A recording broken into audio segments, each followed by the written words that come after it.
Meus amigos, um grande abraço desde a Venezuela do Sul.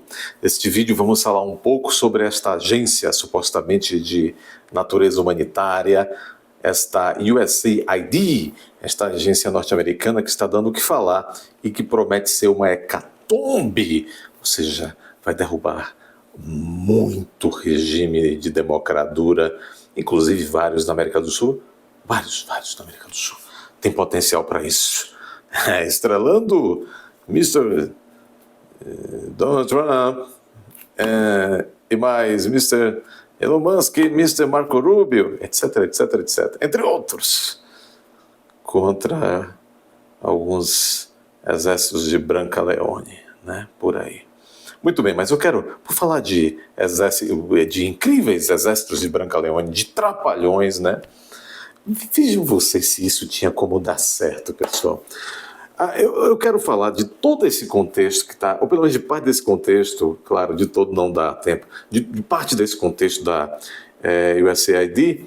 Há um relatório da ABIN, Agência Brasileira de Inteligência, sobre o que estava fazendo, o que fez a USAID aqui no Brasil, e também há aí umas coisas bem interessantes que o Diário do Poder do Cláudio Humberto traz também. Mas antes eu quero demonstrar o seguinte: veja a qualidade do nosso exército, com todo respeito aos homens e mulheres que lá estão, porque muitos que lá estão se dão respeito. Mas, veja, falando assim, vamos dizer assim, de algumas...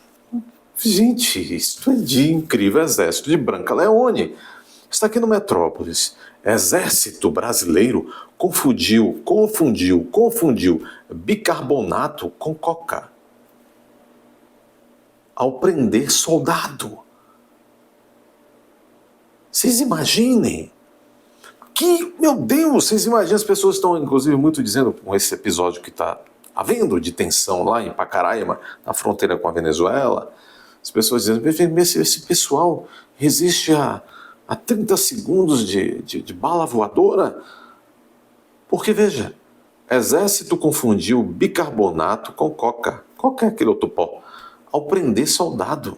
24 anos após o caso, o militar ainda tenta indenização junto à União. Recentemente, porém, o Tribunal Regional Federal da Primeira Região negou o pedido de indenização do sujeito. Quer dizer que o sujeito estava com bicarbonato, um soldado. Os inteligentes, os seus colegas de farda, o capturaram ali em flagrante, não sei, e disseram, não, isso aqui é coca, é certo que é coca. E o sujeito, por isso, teve a vida destroçada. Quando comprovado que era bicarbonato, o sujeito luta até hoje por uma indenização. Foi um erro, primeiro, interno administrativo do Exército, quer dizer, também foi um erro judiciário, porque certamente isso tramitou na Justiça Militar, foi um erro judiciário crasso, quer dizer, grosseiro, e o sujeito não consegue uma indenização. Sabem por quê?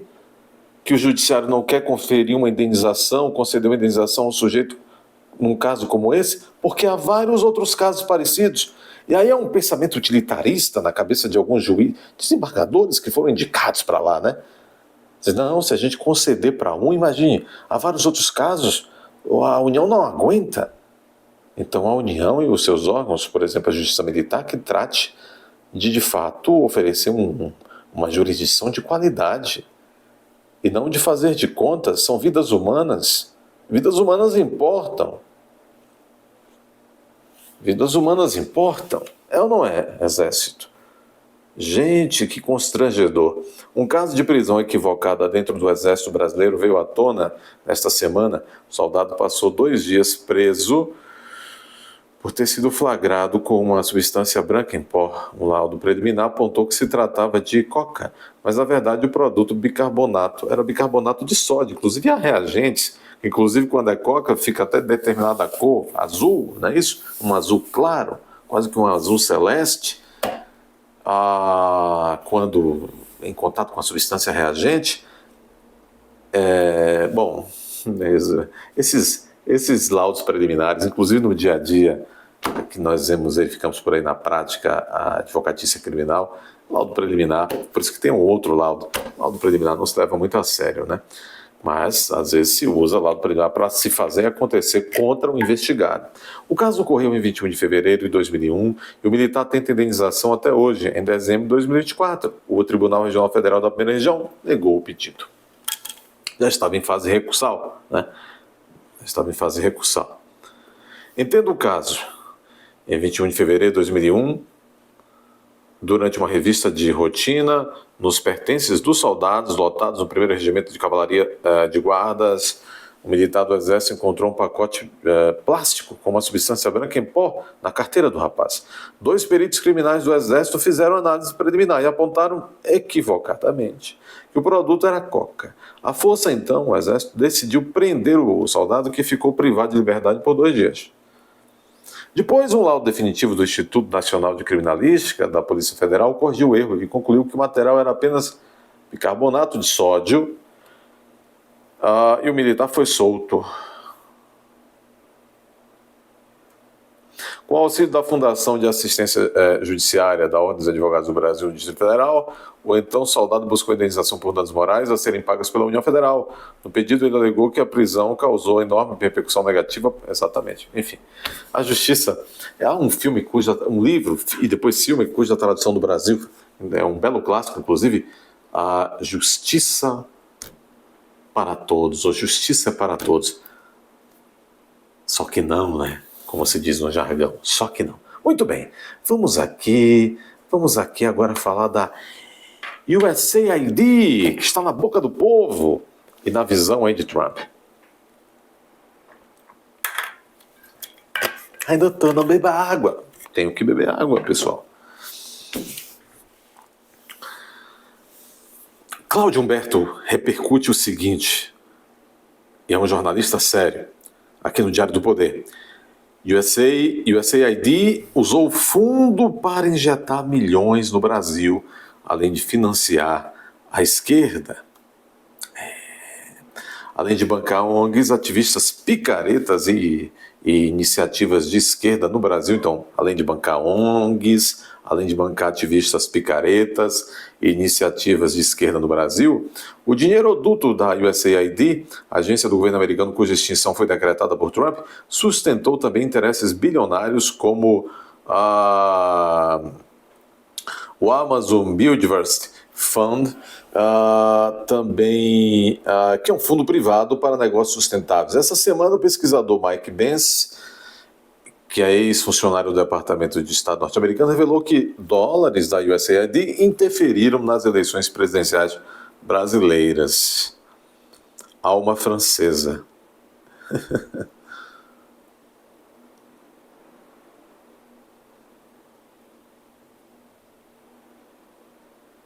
Ataque à soberania. Não fosse essa interferência da USAID, disse Benz, o ex-presidente Bolsonaro teria sido reeleito e estaria no cargo hoje. Não é segredo. A própria Embaixada dos Estados Unidos explicou o caminho de 30 milhões da USAID, metade para a ABF, metade para a ONG Chamariz. A grana era usada pelo ABF como garantia de empréstimos com o selo de confiança do governo, enfim. O que interessa aqui desse dado que o Cláudio Humberto traz, é exatamente isso. Um funcionário do Departamento de Estado norte-americano, principalmente aí nesses anos de Biden, ou pelo menos nos primeiros anos de Biden, e ele deve ter provas, e essas provas já devem estar com o Departamento de Estado norte-americano agora, ele deve estar também com o Musk e, claro, com o presidente Donald Trump, da interferência estrangeira nas... Imaginem vocês. Agora, o que a BIM, a nossa agência, a Agência Brasileira de Inteligência, do G Dias, né? Não, o G Dias era do GSI, Gabinete de Segurança Institucional. Documento da BIM, diz a Revista Oeste, revela o que a agência descobriu sobre a atuação da USAID no Brasil. A organização americana, a USAID, bancou ONGs de posicionamento conflitante com interesses do nosso país na Amazônia. Mostra relatório ainda de 2012. A USAID, então, segundo o relatório da própria ABIN, daquela data, a USAID, lá na Amazônia, entregando a nossa Amazônia para interesses estrangeiros e globalistas. Isto é muito sério. Isto é muito sério. Nessa semana, continua a matéria, o presidente Trump anunciou o fechamento da Agência dos Estados Unidos para o Desenvolvimento Internacional, a USAID, na sigla em inglês. Ao abrir a caixa preta dessa agência, descobriu-se que ela também servia para financiar políticas de esquerda no mundo inteiro, sob pretexto de apoiar medidas contra a fome e em prol de vacinas em países pobres. Veja que até agora alguns canais de notícia da TV paga, esses dois que vocês bem imaginam, continuam dizendo: meu Deus, Trump fechou uma agência que levava comida às pessoas, remédio às pessoas. Só se for comida para casa, comida de alto luxo para casa dessas mocinhas aí que ficam nesses telejornais aí. O Brasil não ficou fora do alcance dos tentáculos da USAID, por isso as atividades dela em território nacional chamaram a atenção da Agência Brasileira de Inteligência, ABIN, que em 2012 produziu um conjunto de relatórios. Em um dos documentos obtidos por Revista Oeste, a agência constatou que a USAID infiltrou-se no estado do Amazonas para financiar ONGs, aspas, que adotam posicionamento conflitantes com interesses nacionais brasileiros, além de desenvolver ações que configuram tentativas de interferência aqui. Gozado que, pelo menos lá em 2012, a ABIN via com ojeriza, via com preocupação, via com repulsa essa coisa de interesses externos sendo impostos aqui aos nossos interesses nacionais. Mas parece que 2023 para cá, não. Aliás, desde 2020, 2021, algumas instituições estariam associadas aí com a USAID no Brasil. Em 2023 em diante, parece que a coisa pode ter piorado. Mas o Laranjão chegou. O Laranjão chegou. Interferência externa. Ao menos 6 ONGs são citadas como entidades a serviço dos Estados Unidos, todas com sede fora do Amazonas e bancadas pela USAID. ONGs. Todas essas ONGs aqui, citadas como entidades a serviço de interesses externos, patrocinadas pela USAID, aqui interferindo nos nossos interesses nacionais e arreganhando a Amazônia para os interesses desses globalistas, por meio dessas ONGs, compradas a peso de ouro, como está aqui na matéria, não sou eu, na matéria da Revista Oeste, e segundo o relatório da própria ABIN, que é a fonte da matéria da Revista Oeste. Quais ONGs que trabalhavam para os inimigos externos? Canidé, Associação de Defesa Etnoambiental, Instituto Internacional de Educação no Brasil, IEB, Equipe de Conservação da Amazônia, tudo bons, né? Instituto do Homem e Meio Ambiente da Amazônia, IMASO, Instituto Floresta Tropical, Instituto de Pesquisas Ecológicas. Conforme a ABIN, a Canidé e o IEB, um dos que mais receberam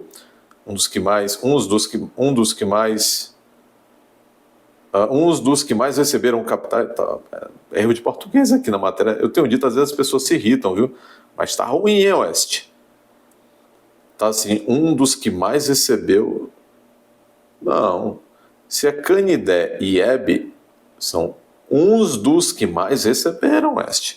Capital estrangeiro, só em 2004 foram mais de 12 milhões da Fundação Moore, um grupo progressista dos Estados Unidos. Mobilizaram indígenas para impedir a pavimentação. Esses elementos externos mobilizaram indígenas aqui em território brasileiro para impedir a pavimentação da BR-317. Vejam vocês. Rodovia que liga o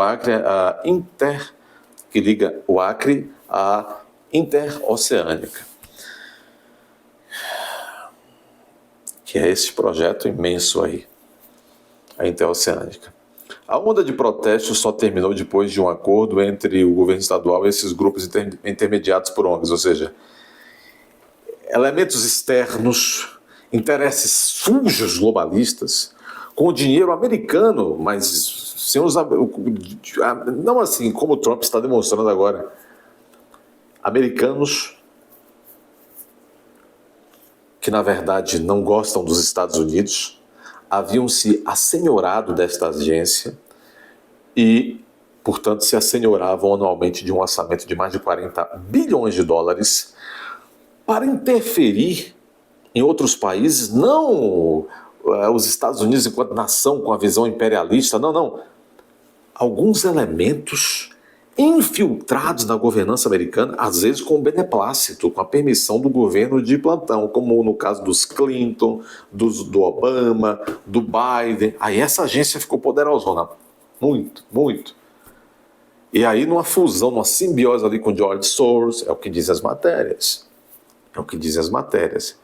Essa gentalha entrando por meio dessas ONGs pagas no território brasileiro e querendo e às vezes decidindo as nossas questões. A ABIN afirmou que as 6 ONGs, sobretudo Candaíebe, atuaram opondo-se a obras, procurando influenciar as organizações indígenas de acordo com as posições defendidas pela USAID. Quem está por trás disso? George Soros. Um desses posicionamentos é o projeto Iniciativa para a Conservação da Bacia da Amazônica. Curioso que... E a dona Marina Silva, hein?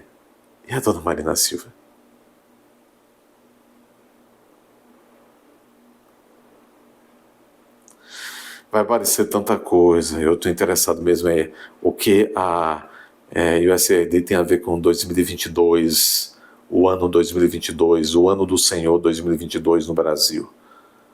O que será que a USAID bancou, planejou e em cooperação com quais brasileiros, comuns e altas autoridades? Estou mesmo interessado nisso, né? É como já está na moda por aí. Fiquem atentos, comprai as pipocas, né? E bebam água, uma limonada, nada de refrigerante. Meus amigos, eu quero fazer um trato com vocês, mas antes do trato, eu vou explicar o porquê do trato. Há pelo menos umas 3 semanas estamos vendo que a plataforma está deixando de notificar a vocês dos nossos vídeos. Se não notifica, vocês não sabem. Se sem notificação, vocês não sabem do vídeo, não entram para ver o vídeo, o canal vai morrendo. Talvez isso passe em algum momento, talvez não. Nós não podemos ficar de braços cruzados vendo o canal morrer. Agora, com muito custo, um vídeo tem dado aí 6 mil, 8 mil visualizações, um canal de 170 mil inscritos. Isto não é normal. Então, eu peço a você o seguinte, até que a plataforma tome um pouquinho de tento, eu peço que vocês não fiquem esperando a notificação, que não chegará. Entre todos os dias no canal. Se você gosta do canal, é só dar um clique, acorde, ou então, quando você acordar ao longo do dia, vou entrar no canal. Vídeos pela manhã, 9 horas, à tarde, por volta de umas 15 horas, e também à noite, por volta aí de 20 horas. Fiquem atentos aos vídeos. Entrem e vejam os 3, os 4 vídeos do dia, ok? Não fique esperando a notificação, porque senão o canal vai encontrar com aquele que já foi e tem sósias. Um abraço, tudo de bom.